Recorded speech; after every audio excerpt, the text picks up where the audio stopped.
भाई शुरू से 18 तारीख से ये धरना चला है। 18 तारीख से ये साथी राकेश आर्य के नेतृत्व में ये यहाँ अनिश्चितकालीन धरने पर बैठे हैं। 23 अक्टूबर को हमारे गुरनाम सिंह चनोनी जी, जो भारतीय किसान यूनियन चनोनी ग्रुप के बड़े नेता, वो भी आए थे और तभी से ये अनिश्चितकालीन शांतिपूर्ण तरीके से ये धरना चला हुआ है। वैसे तो ये 212 किसान थे, कुछ किसानों को तो इन्होंने जो ने ले दे के ऐसे ही बाईपास कर दिया, किसी को 50,000 दे दिए, किसी को लाख दे दिए, प्रॉपर मुआवजा नहीं दिया।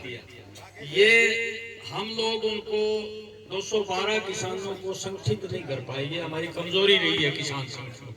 मैं कोई एक व्यक्ति पर दोषारोपण नहीं कर रहा, उनको भी अच्छा खासा मुआवजा मिल जाता, लेकिन वो वंचित रह गए क्योंकि वो लिख के दे चुके हैं। दोबारा से अब मैं पता नहीं मुझे दोबारा से उनको मिलेगा कि नहीं मिलेगा, ये तो समय ही बताएगा। अभी निमड़ी वाले किसानों का मसला अभी है और वो वाजिब मुआवजा नहीं दे रहे प्रशासन के लोग। ये हमारी लड़ाई है। हमने पहले भी 28 तारीख को किसान महापंचायत बुलाई थी, क्योंकि 27 तारीख को जबरदस्ती वो काम लगा रहे थे। हमारे किसान कुछ थोड़े थे, हमने भी पंगा नहीं लिया। मैंने कहा 28 को फिर महापंचायत बुला के बड़ी लड़ाई की शुरुआत करेंगे।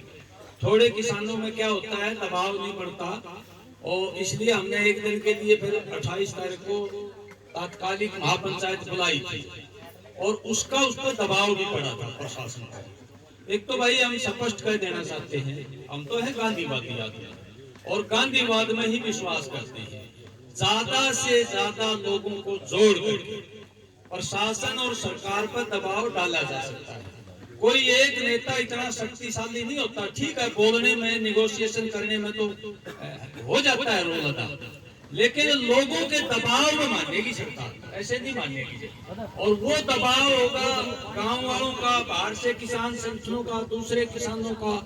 वो बड़ा दबाव डाल के सरकार पर दबाव डालना चाहिए।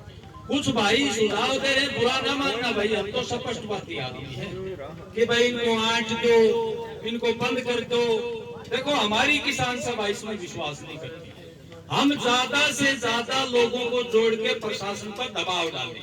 अगर कोई किसान संगठन ये समझता है कि इनको आंट दो, खत्म कर दो, फाड़ दो, उखाड़ दो, तो वो अपने लेवल पर कर सकता है, हमें कोई ऑब्जेक्शन नहीं है। हमारा तो ये है कि मंडियारी में भी कुछ भाइयों ने कहा था कि ये ट्रांसमीटर जो है ये बदल दो। कुछ भाई बदल के जो है वो काम करने लगे, उनके चोरी के आरोप लगा दिए और मुकदमे दर्ज कर दिए। तो इसलिए हम ये कहना चाहेंगे, जो देखो, काम जब तक नहीं होगा ये टावर खड़े नहीं होंगे। आगे हमने प्रशासन पर जब तक बातचीत ना हो जाए, जब तक हमारा न्यायोचित मुआवजे पर निगोशिएशन ना हो जाए, हमारा ये है कि भाई हम काम शुरू नहीं करने देंगे। यही रखा जाए, हमारी तो राय ये है। अगर कोई भाई कहता है भाई आज ज्यादा इकट्ठे हो गए, उखाड़ दें, इनको आंट दें, तो मैं अपने लेवल पर कर सकता है। हम उस बात से सहमत नहीं होंगे, स्पष्ट बता दें।